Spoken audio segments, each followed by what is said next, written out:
देखिए अगर बात की जाए पूरे टीम इंडिया क्रिकेट टीम के सबसे ज्यादा फनी क्रिकेटर की तो वो है विराट कोहली। सबसे ज्यादा खतरनाक प्लेयर भी यही है, लेकिन अगर ये मस्ती करने पे आ जाते हैं तो इनके सामने एक छोटा बच्चा भी शर्मा जाए। ऐसी ऐसी हरकतें करते हैं फील्ड पर, ऐसे ऐसे डांस करने लगते हैं कि भाई जो एकदम मरने की स्थिति में बैठा हो वो भी उठकर हंसने लगे। जी हाँ, इस टाइम पे विराट भैया का एक बहुत ही ज्यादा शानदार वीडियो वायरल हो रहा है जिसके अंदर ये भोजपुरी गाने के ऊपर डांस करते हुए नजर आ रहे हैं और भाई पब्लिक वहां की एकदम पागल हो चुकी है, एकदम कोहली कोहली करके एकदम पब्लिक वहां पे चिल्ला रही है। जैसा कि आपको पता होगा कि इस टाइम पे T20 वर्ल्ड कप चल रहा है एंड इसी बीच में विराट कोहली का ये वाला वीडियो काफी तेजी से इंस्टाग्राम जैसे प्लेटफॉर्म पर काफी तेजी से सर्कुलेट हो रहा है और भाई पब्लिक इस वीडियो को बहुत ज्यादा पसंद कर रही है। विराट कोहली जब क्यूट हरकतें करते हैं तो वैसे भी फैंस का दिल जीत ही लेते हैं।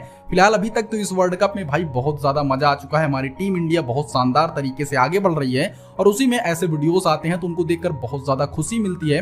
वैसे दोस्तों आपको भोजपुरी गाने कैसे लगते हैं हमको कमेंट करके जरूर बताइएगा और अब विराट कोहली के फैन कितने टाइम से हैं वो भी कमेंट कीजिएगा। भाई कितने साल हो गए आपको।